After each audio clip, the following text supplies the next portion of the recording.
A very beautiful afternoon from wherever you are joining us. Thank you so much for making time to get updates right here on Younib TV live at 1. It is the 6th day of February and we welcome you to this broadcast. Let's take a look at the top stories making the headlines this afternoon.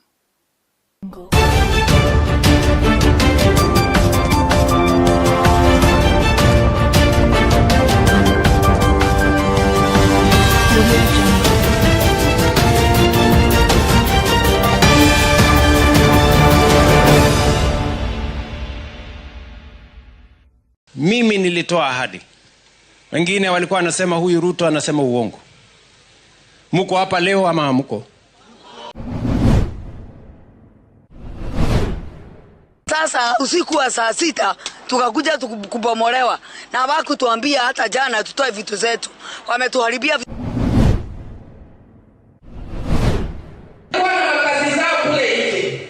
Na wengi tuliuawa, mali ilienda na kuna kitu tulirudi naye. Tumechoka na kupapaswa. Sisi pia tulipwe.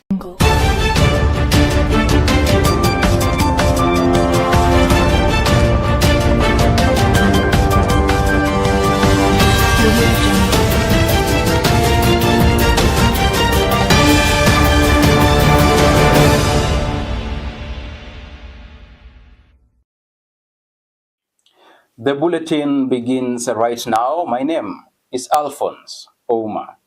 Now, President William Ruto has responded to his critics, alleging that they are misinforming Kenyans regarding the performance of his government. While addressing an audience in Malindi, Kilifi County during the allocation of 126 million Kenya shillings to over 5,000 youths through the Nyota program, the president affirmed that his administration has fulfilled its commitment. In defense of the initiative, President Ruto characterized the Nyota program as a transformative solution to the issue of youth unemployment in the nation. Mimi nilitoa ahadi. Wengine walikuwa wanasema huyu Ruto anasema uongo. Muko hapa leo ama hamuko? Hii pia ni uongo. Kuna watu hawana maono, hawana mpango, hawana sera, ni vitimbi, ni chuki, ni ukabila, ni ubaguzi. Hiyo ndio trademark yao. Lakini Kenya hii, kwa mapenzi ya Mungu, inshallah tunaibadilisha hatua kwa hatua tukisonga mbele. We want inclusivity.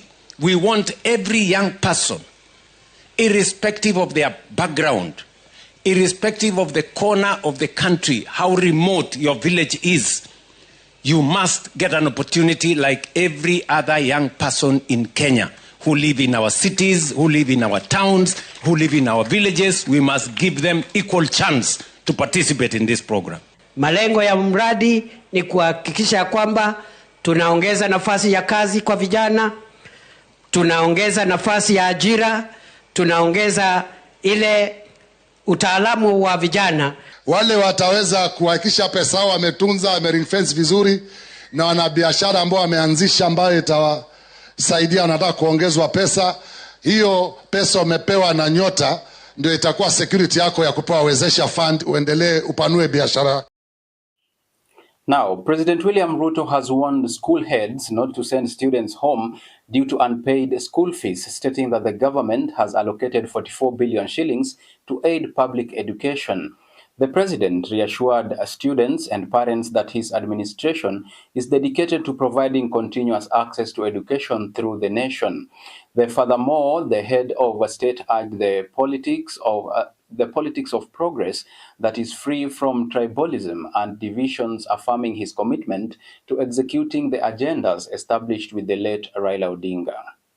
Mimi nilikubaliana na kiongozi wa ODM Raila Amolo Odinga, nikamwambia tuwache, na tulikubaliana na yeye ya kwamba tumalize siasa ya ubaguzi, tumalize siasa ya ukabila, tumalize siasa ya chuki, tuunganishe taifa letu lote la Kenya. Mimi nawauliza nyinyi watu wa Malindi, munasema tuunganishe Kenya ama tutenganishe?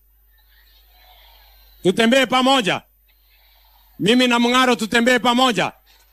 Na huyu mama Munyasi tutembee pamoja. Na Hassan Joho tutembee pamoja. Serikali imetoa pesa bilioni 44 hii Januari ya kufundisha watoto wetu. Na nimewaambia wale walimu, hakuna mtoto atafukuzwa nyumbani ati kwa sababu hana school fees ama hana uniform. Tamu ni ngapi? Tutafanya kazi na wewe kwa sababu tunashirikiana kufanya maendeleo haya yote ambayo yanaendelea hapa. Na najua kuna wengi sana wanafikiria haiwezekani. Sisi tulikuwa tuko chama cha upinzani cha ODM.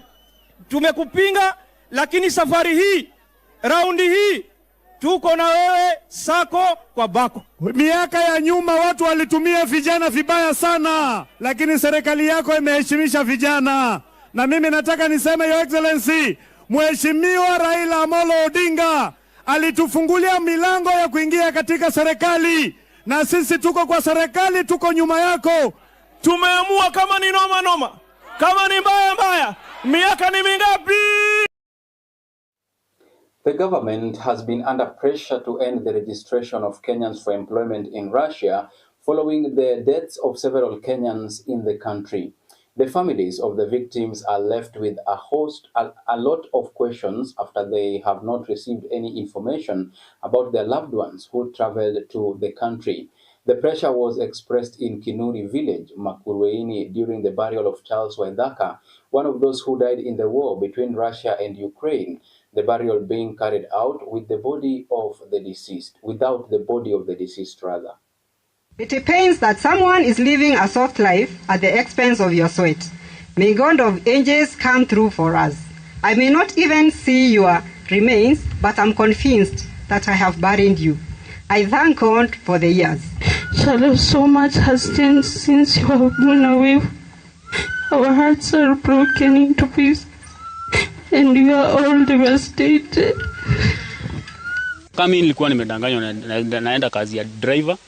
Sasa kufika nikapewa training ya military, na kupewa training ya military hata ukiwaambia mimi sitaki kufanya hii kazi, nataka basi nirudi nyumbani, they force by, then wanakuforce kabisa go the front line. Is it possible for over 500 Kenyans to be duped to go to illegal recruitment without the eye of the intelligence?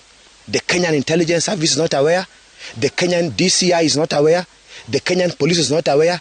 So is the president not properly briefed, or is part of this problem? If we do not bring an end to this illegal recruitment into Russian army, then there's no difference between this illegal recruitment and recruitment into Al-Shabaab, ISIS and Boko Haram. Sikuwahi patana na Mkenya ama Muafrika mwenye ana fight side ya Ukraine, cause mimi hata sikuwahi fight na Ukraine militaries.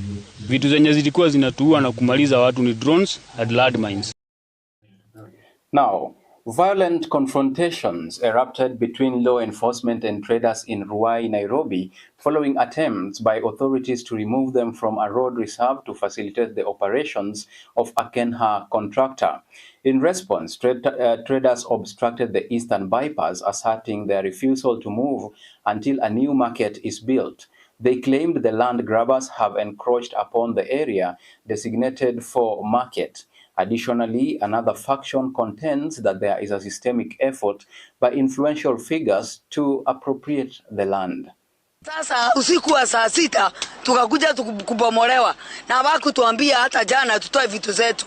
Wametuharibia vitu zetu zote. Mtuambie Ruai soko iko wapi? Nasikia ati wananchi wanasaidia serikali kujenga soko. Hapana, ni Kenya tu. President wetu wanajengeanga watu soko kila town. Mbona kujangi Ruai atujengee soko? Asemi ametenga hii anatenganga. Atutengee soko. Wameajiria wakora wamechukua soko. Hawa mama ni wakongwe. Wakitoa wale wakora soko, watu wa Ruai ni wazuri, watahama vile kusurutishwa, vile kupigwa tiagas. Mabonyenye wa wanasiasa wameshikilia, wako na watu wao bado kwa ground. Lakini hata ukiangalia hapa kuna vijana, na vijana wamekuja kutetea kina mama wao. Juu mama wao anasumbuka. Msisahau hata kama mnasema shamba muuzie ama mko na interest hii shamba, kuna ule mtu after hii yote kuna mali tunaenda kuwajibika. Discussions regarding compensation for victims of police brutality were at the forefront on Thursday as the committee responsible for implementing the 10-point agenda commenced its public participation sessions nationwide. During a meeting in Kisumu, attendees urged for the expansion of the compensation schemes to include individuals impacted by the post-election violence of 2007-2008. Furthermore, the government faced significant criticism for perceived extravagance in the various empowerment initiatives conducted throughout the country. Viongozi ambao wako kwa jukumu ya kulinda watu wao. They are always dancing. Unaona kwa juu, watu wanadansi. And they move from town to town. They are dancing while they move of poverty wherever we are. And then you talk of Singapore. I want to know Burkina Faso. We talk about Singapore, we talk about Ghana, but we don't have drugs in our people. Because some people are selling those drugs there. And when they're being arrested and taken to court, no evidence. Corruption. And emptiness is a witness. Wana kazi zao kule nje. Na wengi tuliuawa, mali ilienda, na kuna kitu tulirudi naye, tumechoka na kupapaswa. Sisi pia tulipwe. Because he has never consulted us. Where are you? How is the progress? What have you achieved so far? He goes to the media and says they have done this committee 0. He rated us 0. It's very unfortunate, a senior member of ODM. So even as we proceed to Singapore through Malaysia, let us also build Kenya to the point that even those countries can begin to admire. We have the capacity. We might just need to coordinate a little bit more. We might have to bring into face the sink and the psyche that we have as Kenyans to get there. Nyandarua Governor Dr. Moses Kiarie Badilisha, along with the county attorney, procurement officers and other finance officers in the county, have been surcharged following the findings of the Senate County Public Accounts Committee. The committee determined that the county executive violated the law, resulting in a loss of billions of shillings for the residents of Nyandarua.